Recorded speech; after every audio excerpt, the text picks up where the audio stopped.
Та хэрэг үнэхээр хийж чадвал стратегч болно гэдэг хэлмээр байна. Бидний үг дээдс бол стратегийг зүгээр л өглөө кофе ууж байгаа юм шиг хийдэг. Дандаа өөрөөсөө илүү хүчтэй. Тийм үү. Өөрөөсөө илүү баян. Өөрөөсөө илүү одоо хүчрхэг технологитой. Өөрөөсөө илүү олон хүн амтай улсуудыг дийлээд байгаа. Сайн байцгаана уу? Ганцаа подкастын маань шинэ дугаар та бүхэнд хүрэхэд бэлэн болсон байна. За студиуд ганцаа захиралтай хамт миний бие заяа ажиллаж байна. За таны хувьд бол топ SEO-нор дундаа, за топ компани захирлууд дундаа хамгийн одоо топ стратегийг хэрэгжүүлээд амжилттай хэрэгжүүлж явсан хүн. Тэгэхээр та маш олон компани бас хамт босголцчихсэн. Тэр ч утгаараа миний хувьд бол нөгөө нэг стратегийн лекцийг олон нийтэд анх удаа тавихад хүмүүс маш эерэг хандлагатай хүлээж авсан. Тэгээд маш олон сэтгэлдлүүд орж ирсэн л дээ. Дахиад тавиад өгөөч, подкастаараа дамжуулаад хүргээд өгөөч. За ядаж бичлэгийг тавиад өгөөч гэсэн хүсэлтүүд нэлээд орж ирсэн. Тэгэхээр та яг стратегийн талаар энэ дугаараараа бид нартай ярилцаач гэж хүсэж байгаа. Та лекцэн дээр болохоор хүн болгон стратегч болж болно. Ядаж стратегч хандлагатай болох боломжтой гэж ярьж байна. Тэгвэл за өнөөдөр хувь хүн за би стратегч болсноороо ядаж стратегийн хандлагатай болсноороо хамт амьдарч байгаа одоо хайрны жилдээ үр хүүхдтэй хамт ажиллаж байгаа хамт олондоо компанид яг юу өгч чадах юм бэ? Юунд хүрч чадах вэ? Амьдралын ерөөсөө яг бүх тал ч өөрөө ямар нэг асуудлыг шийдэх тэг ямар нэг бэрхшээлийг давах за эсвэл шинээр ямар нэг юм бүтээгдэхүүн шинээр ямар нэг төсөл хэрэгжүүлэхтэй холбогдолтой байж байгаа байхгүй. Тэгэхээр жишээ нь гэр бүл зохионо гэж бодъё л доо. Энэ бол одоо гэр бүл гэдэг нэртэй төсөл байна шүү. За хүүхд чухттай болно. За тэднэрийг ямар хүмүүс болгож өсгөх юм те. За тэгээд одоо эхнэр нөхрийн харилцаа одоо ямар байх юм, цаашд яах юм, тэтгэврт гараад юу их юм гэдэг юм уу те. Тэгэхээр энэ төсөл байна уу? Бүтээгдэхүүн бүтээх одоо энэ креатив бүтээлч процесс байна уу? Эсвэл бүтээмжээ нэмэгдүүлэх байна уу? За эсвэл том компанид ороод SEO болъё гэдэг юм уу? Карьераа төлөвлөж шít. За эсвэл хүн эмчилж болно. Хүн ч өөрөө одоо юм цогц организм байж байна. Тэгэхээр энэ одоо юунаас болоод өгдөд байгаа юм? За энийг яаж эмчлэх юм чи асуудал бэрхшээлийг шийдэх гэдэг шít. За эсвэл ийм муу сурдаг хүүхдийг яаж одоо хичээл ном дуртай болгох вэ? За улс орныг яаж хөгжүүлэх вэ? Дэлхийг яаж хөгжүүлэх вэ? Дэлхийн дулаар хиймэл оюун ухаан. За эсвэл энэ нэг компани, жижигхэн компани, дунд компани, том компаниг босгоё. Хүн л байгаа газар асуудал байгаа л бэрхшээл байгаа л шинээр юм хий бүтээл гэвэл стратеги ухаанаар хийдэг. Гэтэл харамсалтай орчин үеийн боловсролын системд энэ байдаггүй. Цэцэрлэгтэн ч заадаггүй, дунд сургуульд нь ч заадаггүй, их сургуульд нь ч заадаггүй. Тэгэл одоо доктор, профессор ч гэдэг юм уу, том компани CEO мó болцсон л явж идэг стратеги мэддэггүй. Тэгээ ийм байдал одоо айгүйх болцсон. Тийм учраас ер нь бас би өөрөө стратеги баг 20 жил судалсан. Яг практик дээр ингээл хэрэгжүүлээл, онлайн номнуудыг уншаал. Тэгэл практик дээр хэрэгжүүлээд ингээд яваад. Дээрээс нь бас түүх талаас нь харж байгаа байхгүй. Тэгэхээр одоо энэ технологи гэдэг юм уу, энэ бол ингээд өөрчлөгдөд яваад байгаа. Стратеги ухаан өөрчлөгдөхгүй. Тэгээ би одоо номон дээр ном бичиж байгаа стратеги ном тэрэн дээр бичиж байгаа байхгүй. Стратеги ухаан бол анхдагч ухаан юм аа. Стратеги ухаан бол суур ухаан юм аа. Бид анх удаа одоо хулган зурам барьж идэхээ болоод арслан заа агны гэж шийдэх тэр мөчид стратеги ухаан төрж байгаа байхгүй. Биднээс хэд дахин том аюултай ийм аврах том амьтныг одоо багийн хамтын хүчээр одоо одоогоос магадгүй 500 мянган жилийн өмнө ч юм уу 400 мянган жилийн өмнө ингээд агнах гэж байна шүү дээ. Тэр үед хил яриа байсан эсхийг мэдэхгүй. Тэр магадгүй хил яриа үүсгэхээс өмнө үүссэн ухаан бол стратеги ухаан байна. Тэр ийм анхдагч ухаан. Тэгээд суур ухаан. Тэгээ би ном дээр бичиж байгаа. Хар гаргийн хүмүүс ирэхэд бид юугаар тулалдах вэ? Хар гаргийн хүмүүст бидний одоо пуужийн зэвсэг үйлчлэхгүй байж болно шүү дээ. Хар гаргийн хүмүүст магадгүй бидний одоо юу чинь те одоо уран зохиолч юм уу, урлагч юм үйлчлэхгүй байж болно шүү дээ. Хар гаргийн хүмүүстэй бид стратеги ухаанаар л тулалдана. Ерөөсөө тийм учраас энэ стратеги ухаанаа ерөөсө өндөрлөлтөө сүүлийн нэг энэ технологи их огцом хөгжлөөс болоод тэгээ би энийг бол сайн сайхан зүйл гэж бодож байна л да. Гэхдээ зарим чухал юм мартсан байна. Гээсэн байна. Стратеги ухааныг бол гээсэн байна гэж болж харсан. Тийм учраас ингээ олон хүн зориулаад лекц уншсан стратегиэр. Стратегч бүх прожект бүх юмнэр стратеги ухаан бол хэрэгжих шаардлагатай хэрэгтэй юм байна. Тэгвэл яг яаж одоо стратегч болох юм бэ? Яаж стратегч хандлагыг өөртөө суулгах юм бэ? Яг одоо энэ нөгөө өмнөх подкастн дээр би нэг ярьж байсан шин. Одоо ингээл шууд би ингээл 1 2 3 гэж нууц хэлж өгөөл. Тэгэл одоо танаа үеийн залуучууд бол тэг будаа ирэх гээл байна шүү. Шууд одоо долларын тэрбумтэнтэй болоод суглаа тий. Одоо тийм амархан байсан бол одоо гоёлох л та. Тэгэхээр яг тийм одоо хялбарчлах сэтгэлгээгээр стратеги ухаанд хандвал одоо азанд найдсан бэлэнчлэх сэтгэлгээгээр гэдэг юм үү те. Тэгэх юм бол энэ бол орж ирэхгүй. Яг тэр стратеги ухаан чинь өөрөө яг эсэргийг нь шаардж. Стратеги ухаан бол урт хугацааны хатуу жил сахилга бат тэ тууштай байдлыг шаарддаг байхгүй юу? Тэгэхээр би нэг саяны асуултыг чи тэгж асуугаагүй л байна. Гэхдээ ер нь өнөөдөр Монголын нийгэмд энэ бэлэнчлэх сэтгэлгээ бол маш их болж байна. Тийм учраас Монгол улс ядуу байгаа юм. Одоо энэ улс төрчдийг бид нар хараад улс төрччин бол одоо ард түмний тусгал гэж ярьдаг шүү дээ. Тэ? Тэгэхээр өнөөдөр улс төрчдийг ингээд яриад телевизээр ярьж байгаа юм сонсохоор нэг юм өрөвдөлттэй юм ярьж шít нэг юм. Одоо нэг зүгээр одоо маш том дарга байгаа мөртлөө амаа нэгээд юм ярихаараа нэг юм өрөвдөлттэй жоохон хүүхэд шиг одоо тэнгэрээс одоо тэр ажил нь явах байсан юм шиг тэ.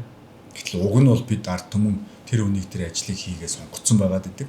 Гэтэл нөгөө хүн маань ажиллаа хийхийн оронд тэрч болсонгүй, энэч болсонгүй, гадаа нар гарсангүй, бороо ороод байна, зовлонтой байна, хэцүү байна гэд ингээд яриад харч ингээд утгагүй. Тэгэхээр энэ бол өөрөө ер нь бол бид нар монголчууд бид нар аяг бэлэнчлэх сэтгэлгээтэй. Азанд найдсан юм болсныг харуулдаг байгаа маа. Тэгэхээр стратеги ухаан бол ингээд 1 2 3 гэл ингээд шууд орж ирэхгүй шүү гэдгийг хэлэх гээд байгаа. Нэгдүгээр анхааруулж хэлэхгүй бол айгүй олон фитнес нэг очиж 2 удаа тасал хийчихэд бак болсонгүй штэ гэд эсвэл нэг тариалаад бак болчих гэдэг юм уу те. Ингиж бодоод байна. Тэгээ та хэрвээ гой биетэй болох гэж бол 3 жил 7 хоногт 3 удаа 7 хоног болон 3 удаа 3 жилийн турш явж ижил гой биетэй болно. Яг энтэй адилхан стратеги ухаан бол өөрөө одоо энэ манай подкастыг сонсож байгаа хүн бүр одоо боловсралтай байна уу, боловсралгүй байна уу, баян байна уу, ядуу байна уу, хөгшин байна уу, залуу байна уу, хөдөө төрсөн байна уу, хотод төрсөн байна уу үл хамааран хүн болгон дэлхийн хэмжээний стратегч болох боломжтой. Тэгэхдээ нөгөө 7 хоног болон 3 удаа 3 жилийн турш нөгөө очиод төмрөө өргөн штэ. За ийм шүү гэдгийг нөгөө анхааруулж хэлэх гээд байгаа юм. Нэгсэн та тууштай тий. Тэгээ анхааруулж хэлэхгүй бол болохгүй. Тэгээд болохгүй болсон байна лээ. Ер нь бэлэнчлэх сэтгэлгээ бол одоо баг надад хүртэл байна. Одоо манай нийгэм тийм болчлоо. Дандаа л нэг юм амруу бэлэн хоол халбагдаж өгөх байх л гэж ингээл яриад хүн болгоно хамгийн том одоо Монгол улсын том дарга нар нь хүртэл тэгээ яриад гарч байна. Бүгдээрээ тийм болчих. Тэгэхээр тийм бишээ бид нар бол 1960 оны японочууд шиг 1970 оны солонгосчууд шиг 1980 оны хятадууд шиг сэтгэжээж өнөөдөр 2040 онд хөгжлийг авчирна шүү дээ тий. Тэгэхээр тэр нь бол юу гэхээр энэ байгаа шүү. За тэгэхээр энэ бол муу мэдээ. Тэгээ энэ стратеги ухаан бол зүгээр гар хөлөөс харуулгаад утсаа мэж явчихл орж ирэхгүй юм байна. Муу мэдээ. Сайн мэдээ та хэрэг үнэхээр хийж чадвал стратегч болно гэдэг хэлмээр байна. За тэгээ стратегч болохын тулд ер нь бол одоо стратеги гэдэг маань одоо тэр яг стратегийн арга зүй гэж байна. Процесс гэж ярьж байгаа юм л да. Энийг хийх ёстой. Хоёрдугаар стратегч хандлагыг өөртөө төлөвшүүлэх хэрэгтэй болж байна. За стратегч хандлага гэж юу юм бэ? Стратегч хандлага гэдэг нь болохоор өөрөө хамгийн чухал нь байна гэж бол ойлгож байгаа. Ер нь түүхээс ч гэсэн ингэж харагдаж байгаа. За тэгвэл стратегч хандлага гэж юу вэ гэхээр бидний одоо өвдөцсөн ширээн дээр байна. Энэ одоо Сүбэдэ гэдэг цэргийн онолч хүний орчуулсан бичсэн номыг бид нар орчуулад гаргацсан явж байгаа тийм. Тэгэд энэ дээр бол чинь бичсэн байгаа байхгүй юу? Нуус товчондоос бас бичсэн байж нус товч. За энэ бидний үг дээдс бол стратегийг зүгээр л өглөө кофе ууж байгаа юм шиг хийдэг. Хөгшин залуу бүгд. Гэтэл эртээд нэг CEO тэгээд хэлээ л дээ.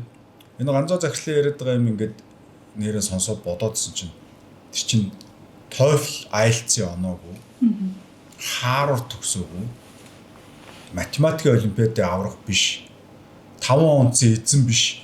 Ийм улсууд стратегийн ухааныг зүгээр одоо дэлхийн урд хожид харагдаагүй.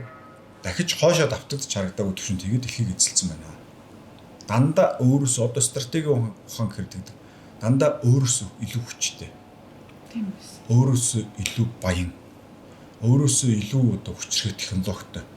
Өөрөөсөө илүү олон хүн амтай улсуудыг дийлээд байгаа. Тэр стратегийн ухаан гэдэг бол та одоо Монголын магадгүй хамгийн том банк ч юм уу. Хамгийн том компани байгаад танай компани энэ жил ашиг болвол тэр стратеги биш. Тэр биш ихгүй юу? Тэгэхээр энэ Fortune 500 гэдэг дэлхийн хамгийн том 500 компани байж байна. Тэгээ миний тооцоочоор Fortune 500-ын бол нэг 400 гаруй стратегч CEO байхгүй. Fortune 500-ын 400 орчим компани CEO-нор стратеги ойлгодог. Тэнд угаасаа нэг том гэдэг юмаа дагаад тэр тэгвэл зах зээлийг эзэлсэн одоо өмнөх үеийн стратегч CEO-нарын одоо тарьсан мод тэрнээс ургаж байгаа жимсийг хурааж байгаа CEO-нор байхгүй. Тэгээ стратеги мэдхгүй. Орлого ашиг өөрөө ороод ирдэг. Тэгэхээр энийг ярьдаггүй. Стратегийн ухаан гэж оргүй хоосноос. Ямар ч боломжгүй нөхцөл байдлаас агуу ихийг бүтээхийг хэлдэг. Зах зээлийг эзлэхийг хэлдэг. Улс орныг эзлэхийг хэлдэг байхгүй. Тэгэхээр бидний өвөг дээдс бол одоо тэрийг хийсэн. Тэрийг энэ одоо Америк, Канадын цэргийн профессор ингээд орчуулад зохиосон. Тэгээд тэрийг бид сая яг орчуулад ингээд хүрчээ. Тэ энэ дээр бол монголчууд стратегийг ерөөсөө яаж усанд орсон заагас мэт модон давирж байгаа сармагчин мэт хийдэг байсан бэ гэдгийг зааж өгч байгаа. Тэгэхээр энд би подкаст сонсож байгаа залуучуудад итгэл өгөх гээд байна л да. Та нарын өвөг дээдс энийг хийсэн. Тэгэхээр энийг бид нар хаанаас хайх ёстой вэ гэхээр өөрсдөө хайх хэрэгтэй болж байна. Өөрсдөө хайх ёстой. Энэ стратеги ухааныг бид дотроос гаргах ёстой байхгүй юу? Өнөөдөр Harvard төгссөн хүмүүс стратеги ойлгохгүй. Математик олимпиадад авахд ч ойлгохгүй. 60 настай профессор ч ойлгохгүй шүү дээ. Тэгэхээр бид хоошоо алхах хэрэгтэй. Ухарч алхах хэрэгтэй. Энд бид юуг орхицсан байна гэхээр стратеги бол хандлага юм байна. Бидний өвөг дээдс ямар хандлагыг одоо барьдаг байсан бэ гэдгийг бид мартцсан. Тэгэл бид чинь энэ хооронд чинь одоо социализмын өмцөлийг аваад үзлээ. 90 оноос хойш одоо шарын одоо буддын шашны доторх одоо шарын урсгал гэж байгаа. Тийм гэлүгба гэж урсгалыг буцаад сэргээх гээл үзэж л байна. За 1500 орчим оноос энэ шарын шашны гэлүгба гэж урсгалыг бол оруулж ирсэн юм шиг байгаа юм. За тэрний өмнө бол одоо бөө тэнгэрийн юутай ч гэдэг юм. Ингээд энэ хооронд бидний энэ итгэл үнэмшил айгүй олон солигдож байгаа байхгүй юу? Хятадын күнзээ элемент ч гэсэн байж л байдаг. Христийн элемент социализмаар дамжаад ороод ирсэн л байж л байдаг. Тэгэл Америкийн одоо арчлал эрх чөлөө гэл 90 оноос хойш хагас хугас халтар ингээл хуулсгээл. Тэгээ бид нар чи юм айгүй олон юм миксчер болчиход явж байгаа. Одоо 1200 оны монголчууд 800 жилийн өмнөх монголчууд ямар хандлагатай байсан гэж. Тэр бол одоо нуус товчонд байж байгаа. Стратегийг яаж хийдэг вэ гэдэг нь энэ дэр үүж байна. Энэ ном дээр бичсэн зүйлийг одоо ингээд уншаал бизнес амьдрал эмч мэс засалчин бол хүн эмчлэгтэй ашиглана. Эрдэмтэн хүн бол нээлт гаргахтаа ашиглана. Стратегийн ухааныг ашиглахгүй салбар, ашиглахгүй харилцаа гэж дэлхийд байхгүй. Гэтэл бид ийм хамгийн чухал ухаанаа мартцсан явж байгаа. За тэгээ эргээд энэ юу байсан гэхээр би нэг жишээ ярил л да. Одоо их тодор санагдаж байна. Нуус товчон дээр жамуух, тойрол жамуух, тэмүүжин гурав болцоод мэрэгд рүү одоо очиж довтлохоор болдог байхгүй юу? Тэгсэн тойрол тэмүүжин хоёр саатаад 3 хоног хоцорж ирдэг. Тэгээ жамуух нөгөө хоёрыг зэмлж хилдэг байхгүй юу? Монгол хүний за андгай бусуу гэж. Өөрөлдөл монгол хүн 800 жилийн өмнө за гэж хэлсэн бол тэр нь андгай мэт. Тангараг өргөсөн мэт тэрийг биелүүлдэг байж л дээ. Гэтэл орчин үеийн өнөөдрийн бидний монголчууд одоо тэр гадаадад том сургуульд магистр хийсэн байна уу, доктор хийсэн байна уу, одоо 60 настай, 70 настай насаараа дарга хийсэн одоо сэхэтэн энэ төрөл нэр мэртэй тий. Цоён гээгэрүүлчих гэнэ юу ч гэнэ гой гой нэрнүүд өөртөө өгсөн. тэр улсуудын заа гэсэн үг нь бид итгэхгүй. Ийм болчиход бид ерөөсөө энэ ёс зүйн хувьд доройтчиход байгаа байхгүй. Бид энэ ёс суртахууны хувьд ингээд маш их доройтол цөлийн одоо 800 жилийн ингээд хойшоо орцсон учраас тэгээд төөрөлтүүд христийн, буддийн, күнзийн одоо ардчлалын эсэм бусын философи элементүүд юм төөрцөн наац, төөрцөн үндэстэн болчиход байгаа байхгүй юу. Тэгээд би анх нөгөө 21 настай олон улсын зах дээр ажилладаг дилер байсан. Тэгээд дилер гэдэг нь юу гэхээр арилжаа хийдэг байхгүй юу. Трейдер гэж ярьж байна. Трейдер байсан гэсэн. За ингээд энэ бол миний мэргэжил, банкнд ажилладаг байсан. Тэгэхэд би олон улсын одоо том банкны дилерүүтэй найзлахт болол ах トゥ болол ингээд тэднээс юм сураад авч байгаа. Тэгэхэд тэнд олон улсын санхүүгийн зах дээр ямар дүрм үйлчлдэг вэ гэхээр my word is my bond гэж байгаа байхгүй. Тэрний үгс үгээр миний үг бол миний баталгаа гэсэн. My word is my bond. Тэгэхээр би заа гэсэн бол энэ бол гэрээтэй адилхан шүү гэж. Bond гэдэг нь одоо баталгаа, батлан даалт гэсэн утгатай энд орж ирж байгаа. Тэгэхээр яаж ч нөгөө монголчуудын Монгол хүний заа андгаа авсуу гэд жамуухын хэлсэн дэр 1240 онд бичигдсэн нуус товч. За одоо орчин үеийн санхүүгийн захын үндсэн хууль my word is my bond. Миний үг бол миний андгаа л гэж байгаа байхгүй юу? Энэ харж гэнэ үү те? Тэгэхээр эн чинь хүн төрөлхтний юм суур юм холбоос байгаа даа. Тэгэхээр ер нь стратегч хүн болохын тулд бол стратегч хандлагатай байх хэрэгтэй. Стратегч хандлага гэдэг юм маань одоо саяны энэ зүйлээс ингээд эхлээд явна. Ер нь бол хэд хэдэн одоо хандлагуудыг гэдэг юм уу, ихтгэл өмчлүүдийг өөртөө шингээх ёстой. За тэрэн дотроос би зөв жишээгээр ярьчих те. За жишээлбэл стратегч юм бол өгөхч байх ёстой. Яг тэгэхээр стратеги дандаа бусдын төлөө л хийдэг. Өөртөө одоо хожих гэж, өөртөө юм авах гэж, өөртөө одоо илүү давуу талыг олж авах гэж бол стратеги хийдэг. Тийм үйлдэлийг бол тэрийг зайл гэж болно. Амиачиг үйлдэл гэж болно. Одоо мэдэхгүй байна те. Тэгэхээр стратеги ухаан бол дандаа бусад хүмүүс. Нөгөө арслан зааныг агнсан штэ 400 мянган жилийн хиний төлөө агнсан. гэр бүлийн. Нөгөө овогт байгаа овгийн бүх хүмүүсийн төлөө агнсан. Гэр бүлийн төлөө ерөөсөө биш. Бүх амьтад гэр бүлийнхээ төлөө амьдралаа зарцуулдаг. Бүх амьтад. Энд дээр философи нэг юм бас залуучуудаа хэлчихье гэж бодож байгаа. Бүхий л амьтад гэр бүл өргөхөд төлөө л амиа зарцуулдаг. Хүн гэж амьтан өөрийнхөө танихгүй хүмүүсийн төлөө амьдралаа зарцуулдаг байхгүй юу? Энгээрээ хүн байдгийг. Тэрнээс одоо ингээд нэг юм амны уншлага юм шиг чиний амьдралын зорилго юу гэхээр үр хөвгтийнхээ төлөө, гэр бүлийнхээ төлөө гэл Монгол хүн болон точиг хэлхий. Гүү. Бид амьтан яс мөн бид бас хүн байхгүй. Хүн болоод төрсөн юм чи хүн байх хэрэгтэй болохоос биш. Тэгээ хулган зурам одоо тэр аалц хүртэл одоо үр хөвгтийнхээ төлөө амь насаал зориулдаг юм байл шүү дээ. Үр хөвгтийнхээ тижэл болдог гэл нэг аалцны Black Widow гэл уншиж ирсэн. Тэгэхээр бид бол хүн гэж амьтан бол бусад бүх амьтнаас илгаатай нь өөрийнхөө танихгүй, өөрт нь мах цусны холбоогүй хүн төрлөختөнд хэрэгтэй зүйлийг хийж өгч тэрэнд амьдралаа зарцуулдаг байхгүй юу? Тэгээ тэрний юу гэхээр бид нар чи арслан зааныг агна гэдэг чинь маш аюултай ажил. Тэнд бол олон хүн одоо амь насаа алдчихж байгаа. Заавал яг тэр үед нас орохгүй өгөхгүй гэхэд гэмтэн бэртэн. Гэмтэл бэртлийг эдгэж чадахгүй тэгээд одоо ингэж өхнө. Тэгэхээр тэр нөгөө агууд байгаа нэг 40-50 үнэтэй нэг яг тухай 60-аас 80 үнэтэй агуу байсан гэж эрдэмтдэлсэн байсан. Тэгээд тэр нэг 80 үнэ төлөө эрсдэл хийж байгаа байхгүй юу?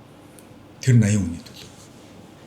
Тэгээд ингээр эндээс юу гэж хэлэх гээд өгөхөр стратеги гэдэг бол дандаа бусад хүмүүст ямар нэг юм сайн сайхан зүйлийг өгөхтэй холбогдож гардаг. Одоо өнөөдөр ганцоо подкаст үзэж байгаа залуучууд бодох хэрэгтэй байхгүй. Би өнөөдөр карьер хөгжлөө. Одоо энэ сошиал энэ Америкаас орж иж сошиал контент бол бузар тарих болно. Ерөөсөө л одоо бусад хүмүүсийг мартал гин, компанийг мартал гин, өөрийгөө л бодол гин.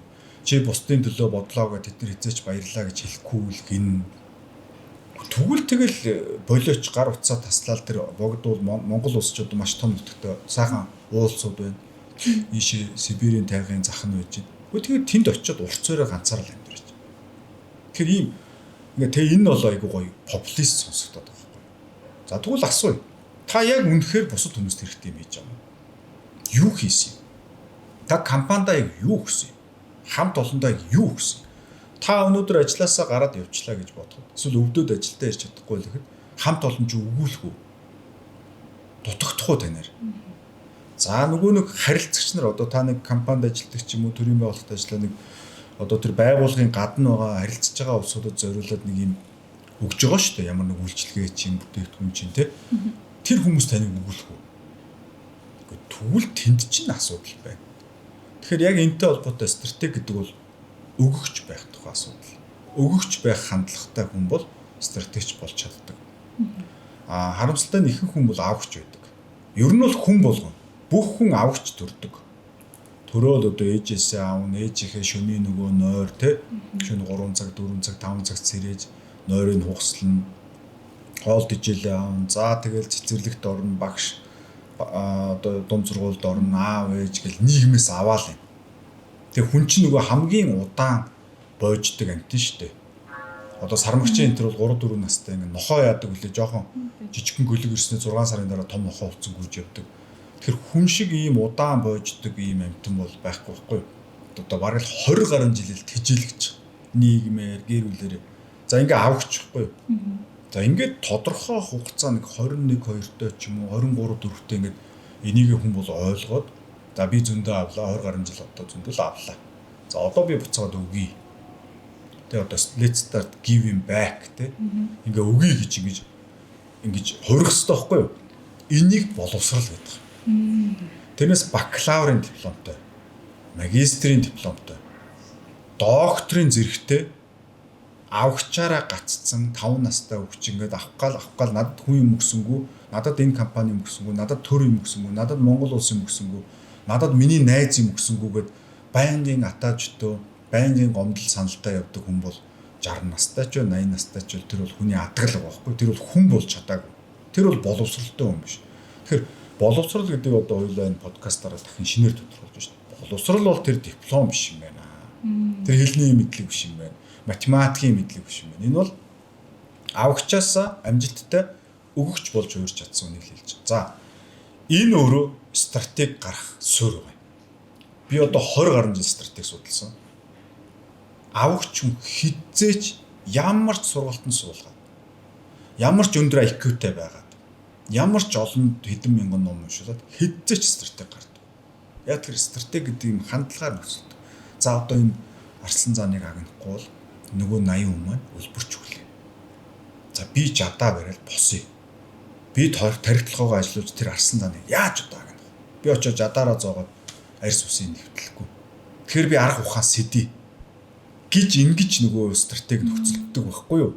Тэрс хувьдаа нэг өмх мах олох гэж байгаа амин үеичээс авахч бол хизээч харсан заагнахгүй шүү дээ. Тэгэл нэг хулган зуран барьж идэл болоо үстэй. Бусад ландтай байдлаар.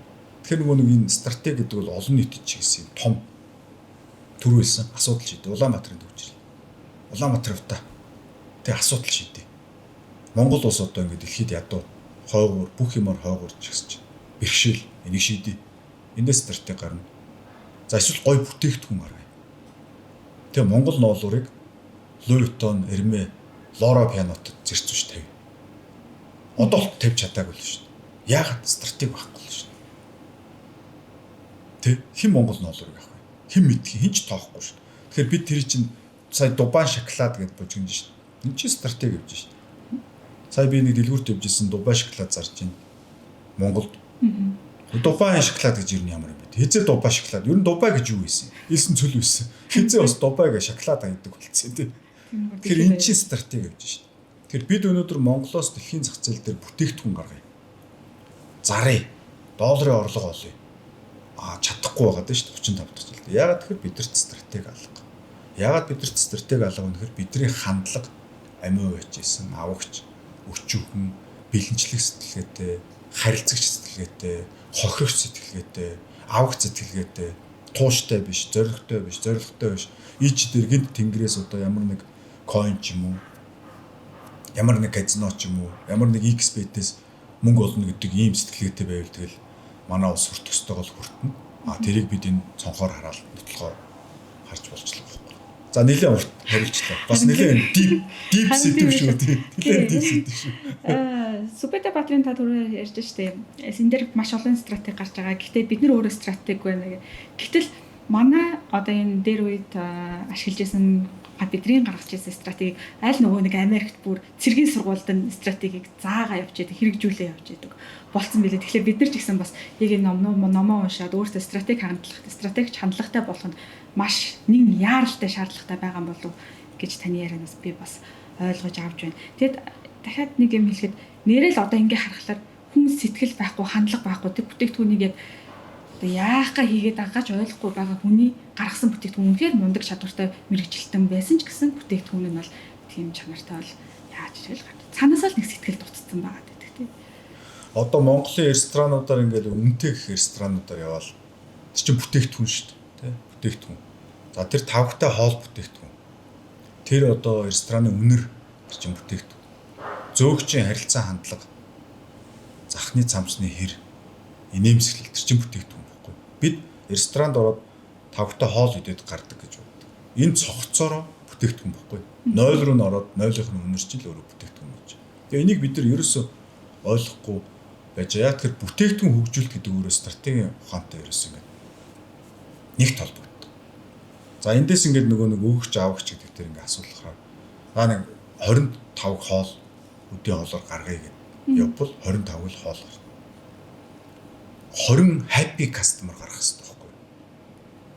Тэгээ Монголын одоо тэр ресторан ихэнхэндээ үнэтэй ресторан амтлагч хайтруулж байдаг. Тэг чи хүн идэж байгаа шүү дээ. Хүн идэж, хүн хоол идэх ч хүн амтлагч идэхгүй шүү дээ. Ерөөсөө л нэг юм гашуун эсвэл юм байдаг. Ямар ч үнэтэй байсан гэсэн. Тэгээд би бодож өөрөлд бид нар тэр 800 жилийн өмнө одоо Чингис хааныхаа хүрээнд очлоо гэж бодвол цаг хугацааны юм шиг. Тэнд очиж хоол хийхэд бол тэр үнэхээр одоо биеийг баярлуулж сэтгэлийг тамируулах юм сайхан хоол өгч байгаа байхгүй тэнд бол. Гэтэл бид боддог шүү дээ. Дээр бид бол одоо хоол унд гэж амар юм байсан. Одоо бол гоё болж байгаа гэж. Үгүй шүү. Дэлхийг эзэлж байгаа хүмүүс шүү дээ. Стратегийнхаа ухаанаар энэ нь бүх юм туслаа бол. Бүх юм. Тэр гэр бүлээ авч яваа байдал, үр хүүхдээ өсгөж байгаа байдал, тэр хоолунд хийж байгаа байдал, гэр орноо засаж байгаа байдал бүх юм л тус. Яг л стратеги гэдэг бол хандлага байдаг. Тэрнээс нэг юм замбраагүй, нэг юм жоохон заваан залхах хүн байжснаа, компанид орж ирсэн. За гоё бүтээгдэхүүн гаргая. За гоё дизайн гаргая. Тийм байх. Энэ чинь life reflection гэхгүй юу? Тэр хүн стратегч гэхгүй юу, тэ? Гэдэг нь бүх юмдаа тэр стратеги хандлагаараа хандна гэстэй. Энэ дээр бол миний одоо энэ гаргаж байгаа онлын стратеги харагдсан гол нууцна гэдэг юм уу давуу тал нь оршиж байгаа. Тэгээ ер нь бол стратегийн бүх номнуудыг дэлхийд гарсан. Сүүлийн 2500 жил бичигдсэн бүх номыг бол уншсан. Тэгээд одоо стратегийнхаа номыг бичиж байна англи хэл дээр. Тэгээд энэ бол одоо хүн төрөлхтний түүхэнд одоо хамгийн шилдэг стратегийн ном болохоор байна ер нь бол гэж харж байгаа. Тэгээд эрийг зорж ингэж бичиж байгаа. За тэгээд эргээд энэ яаж стратегч болдог энэ арга зүй бол эндээс ихэд гараад байна. Тэгээд ер нь бол эх оны одоо их ярьж гэдэг юм уу дуусгачих санаатай бас үзэж байна. Тэгвэл би түрүү нөгөө анхааруулж хэлээд тань энэ ном байлаа гэд нөгөө бэлгийнүүдэрээ энд байгаа бэлгийнүүдэрээ харахгүй энэ хоёр цэхэр аргын нүдэрээ харуул ойлгохгүй. Тэр нөгөө бэлгийнхээ мэлмигээр ингэж харах хэрэгтэй. Бэлгийн мэлми гэдэг чинь тэрийг нээх хэрэгтэй байхгүй юу? Юу гэсэн үг хэр авагч дүрээр уншвал та юу ч олж чадахгүй. Өгөгч дүрээр.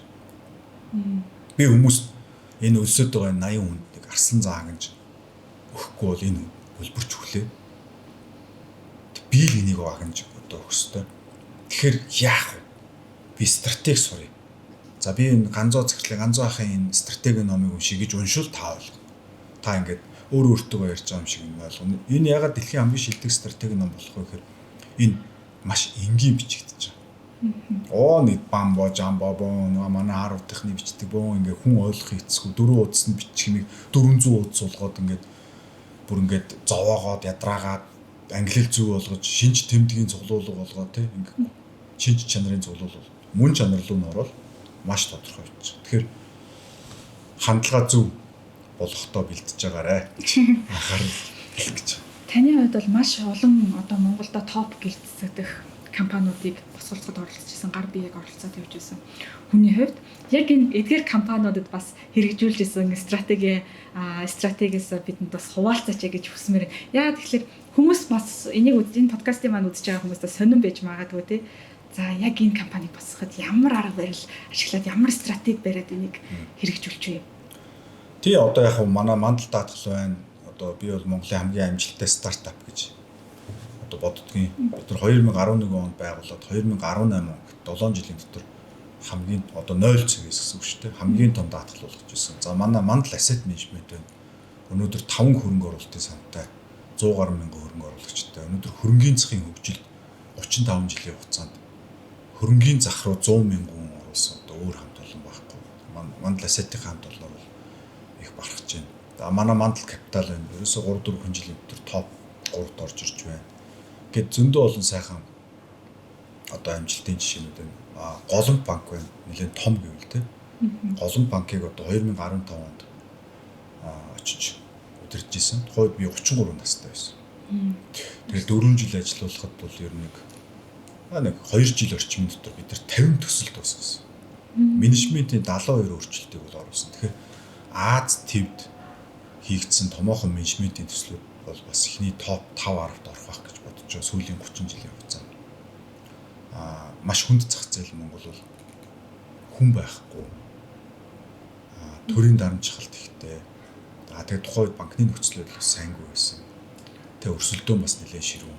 Тийм одоо Америкт би одоо голомтын захирлуудаас тухайд асууж ирсэн. Голомт банкны CEO байх хэцүү юу? Goldman Sachs-ийн CEO байх хэцүү. Тэгээ энэ асуултыг бол хүмүүс тавьж үзээгүй байдаг байхгүй юу? Би бол тавьж лээсэн. Тэгээ ингээ гайхаал те. Тэр бүгдээр ингээл эргэлзээл. За та нар бол Goldman Sachs-ийн CEO бол мэдээж хэдэн арга дахин хэцүү. Тэ одоо дэлхийн хэмжээний банкудад даал Нью-Йоркт цугаал амар ухаантай хүмүүс. Наа чи маш буруу бодож байна. Америк гэдэг эдийн засаг чинь юу? Америкийн харилцагч гэдэг чи юу? Goldman Sachs-ийн байр суурь нь юу те? Хүн тэнд одоо олдохгүй байх асуудал байх уу? Хамгийн авьяастай чадaltaй хүмүүс Goldman Sachs-тай ажиллаж байна. Тэгэхэд Голомт банкнд манай дээр 2-3 газрын захирлын оронтой хоосон. Би 4 жил хүн олж чадаагүй шүү. Хоосон явсаар гал би өмнөөс нь ажлыг нөхөж үс захирлаагаар хийсээр гал дууссан. Хүн байхгүй. Харилцагч нь манай одоо Монголын харилцагч банк санхүүгийн мэдлэг байна.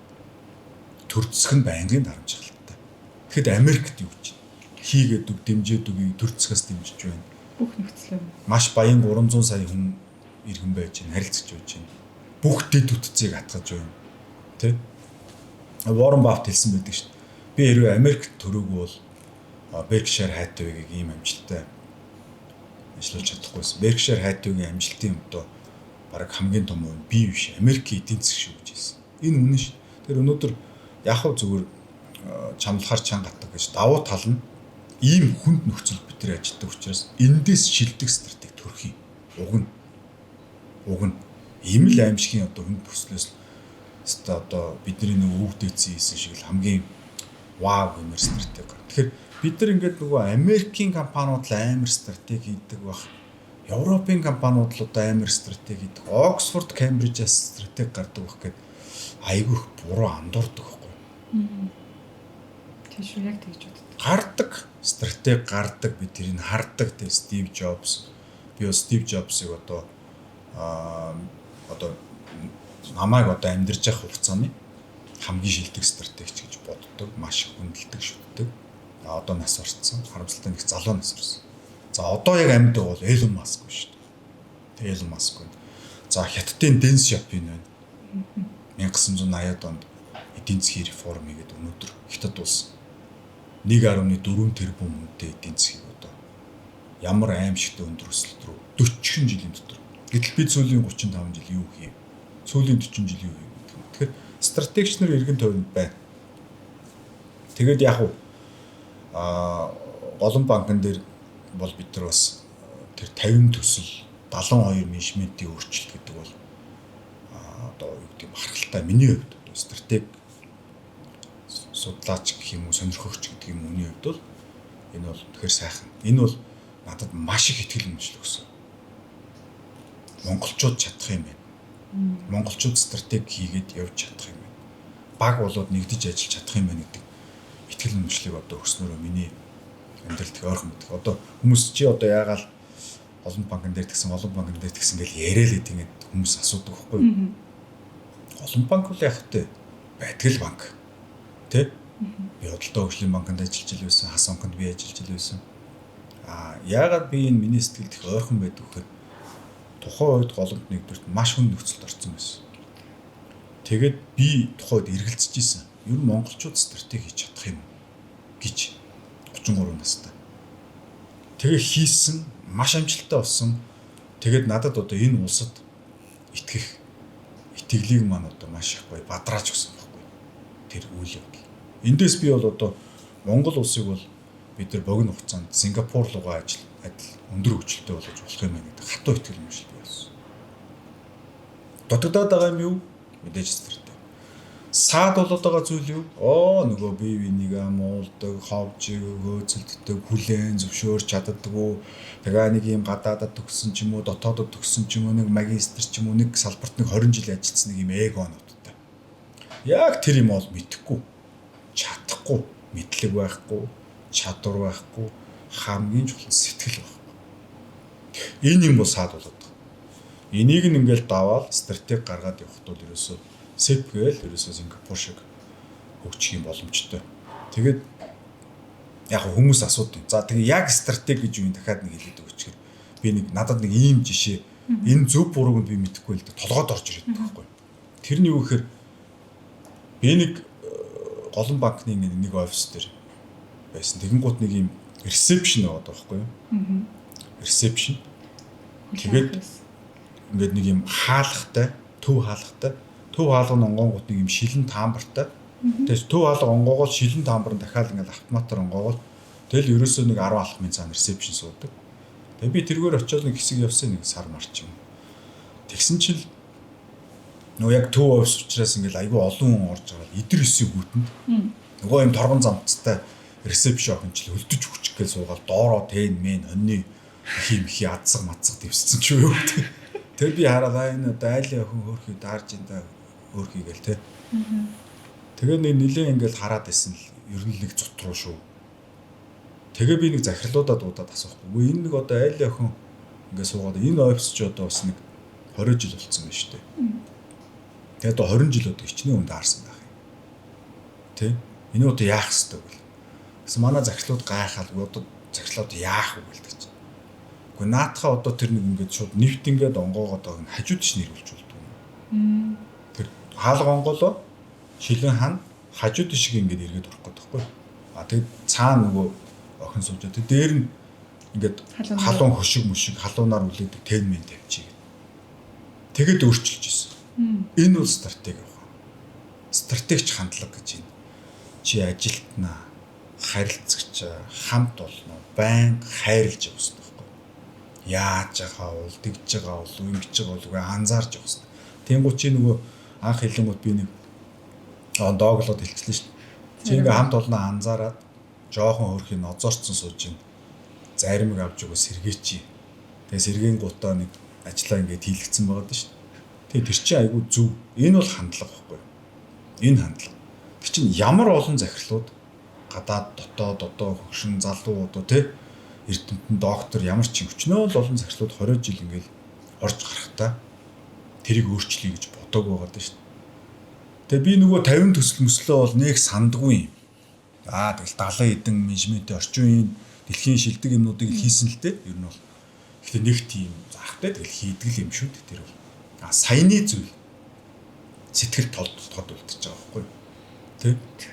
Эн чинь л өөрөө яг стратегийн ухаан, стратегч хандлага гэдэг юм чинь эндээс гардаг. Тэгээд одоо бодоход Сүбэдэ Жанжин бол цэрэг нэг бүр их амь насыг өөрийн амь насаас одоо дутхгүй хайрладаг. Тэгж чадж байгаа хүн л дэлхийг эзлэх юм бэлээ л дээ. Тэрнээс цэргүүдийн амь насыг чайрладаггүй, хойд гэр бүл нь яаж өмчрөх хүлээ гэдгийг инж боддоггүй.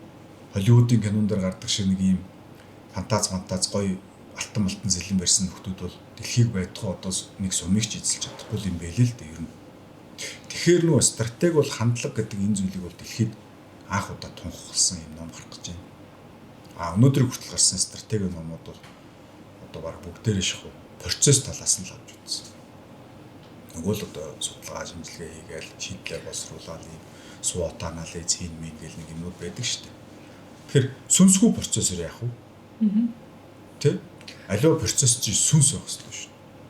За машин одоо AI хиймэл оюухан машин одоо удахгүй ч гэжтэй одоо явж байна.